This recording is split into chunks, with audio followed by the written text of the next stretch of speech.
Hi, I'm Alison Heath, the Longevity Rescuer, and the host of the EMF Summit.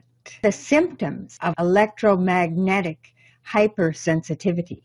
They call it hypersensitivity because everyone across the board is sensitive. Especially sensitive are children, the elderly, and people that are ill. These are population groups that are the most sensitive of all, but everyone is sensitive. And they're predicting by 2017 that 50% of the population will be experiencing electromagnetic hypersensitivity symptoms. They will be feeling sick. There are first warning signs that start happening. People have no idea what's wrong. They go to their physicians, they get tested, and they can't find out what's going on. They just feel something terrible is happening. I feel horrible, but they don't know what it is. So some of the early warning symptoms can be cataracts when you're very young because your eyes are super sensitive. Other warnings can be a bleeding nose. It can be ringing in your ears. You could have racing heartbeat. These problems include headaches as well. These are all symptoms that are early warning signs before more serious symptoms come down the road, like leukemia. That's a very big one. Brain tumors, all of these different types of Alzheimer's, Parkinson's, ALS, neurological symptoms. The worst of it is that this information was known. The harmful effects of our wireless technology, the harmful effects of our dirty electricity in our house. So then we've got cell towers as well. We've got all these different things bombarding us.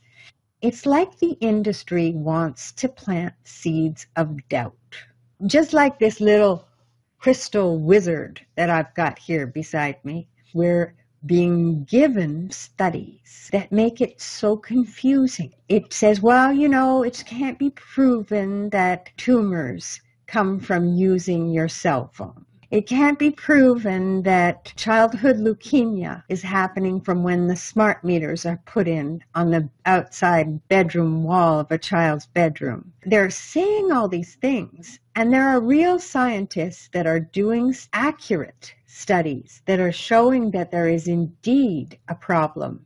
There's epidemiologists that are tracking the whole way that the diseases are happening. They're able to see how these diseases occur when smart meters roll out and all these different things. But these are ignored. These scientists are blacklisted. One man, Dave Stetzer, who created with Dr. Graham, he created the Graham-Stetzer filter. And he sent me this book. It was translated from Czechoslovakian into English. And this was in 1971. And yesterday, somebody sent me something from 1965. Well, this document, this book, lists pages and pages of research studies that were done before the industry got involved in trying to plant seeds of doubt. They're talking about some of the things that people are experiencing that they knew. It was overall weakness, dizziness, their sleep is disturbed.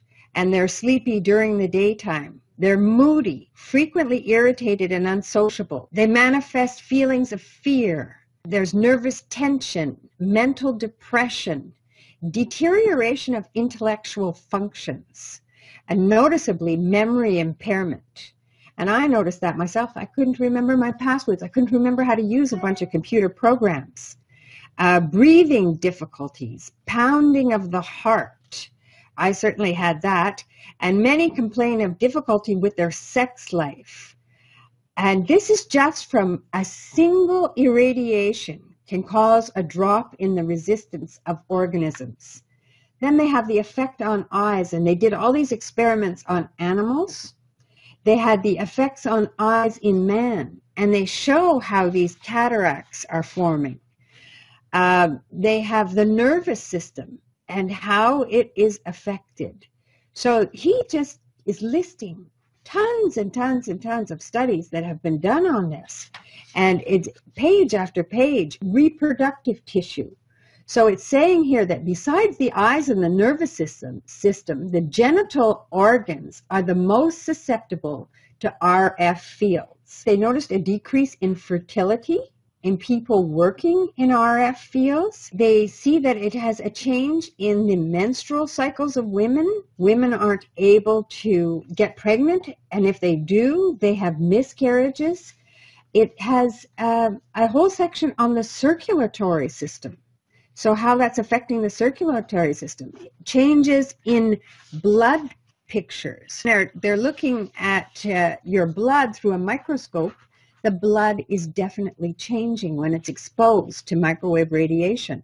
They have effects on the other parts of the body as well. So other organs are also affected, and they've done many studies on that. They have biochemical changes that are happening and the different reactions. They go on in great detail about this. They have effects also. They've done studies on other organisms. They've done studies on the invertebrates and how electromagnetic radiation affects invertebrates, on unicellular organisms, so amoebas and so on are affected. They do the effects on plants. They're looking at all of the type of biological effects that are happening. And this was published again in 1971. That's a long time ago. We have today people like Henry Lai who are discredited for their research, proving that there's DNA damage happening from cell phone radiation.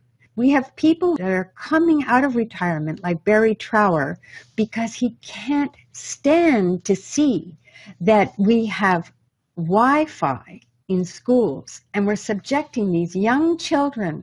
They have thin skulls. They can't take this radiation. They're getting zapped. They're getting depression and so on. One of the schools where they cleaned up the electricity and they put in Graham-Stetzer filters, the teacher could plug in the filter and then she could pull it out. 45 minutes later, the children would be unmanageable. They would be off the wall. She'd put the filter back in and they would be fine and quiet.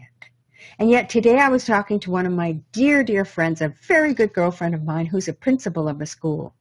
And she said, there's nothing I can do. I don't have any authority over getting the school cleaned up, getting the school wired instead of wireless. So we have a lot that we need to do. And I encourage you strongly to join me on the EMF Summit. Join me and find out more. Learn from these scientists. Schools in Ontario have removed wireless. Schools in France have removed wireless. Germany has removed wireless. There's something called the precautionary principle. And that is, don't wait for all this junk science. Don't wait for all these corporations who have so much money to gain that are just trying to cloud the issue and confuse us and so on with the information that they're saying, trying to reassure us that our toys are fine for us and it's okay for a child to have a cell phone. But it's not. The SAR is made for adults. It's not made for children. So we really need to be aware of what's going on because it's accumulative. It's going to build up and build up and build up in our body until we get sensitive. And once we're sensitive, it's really hard to live your life. People that are really super sensitive, they have to live like hermits. So I strongly encourage you to start finding out. Learn. Knowledge is your power. It's only through knowledge, it's only through people knowing that we can make a difference. Please come, join me, find out for the sake of your children, for the sake of your grandchildren, because this goes from generation to generation. Your children may be fine, their children may have a problem. So really, find out about this. This is important information, and there's many great scientists that are willing to share it with you. Join me on the EMF Summit.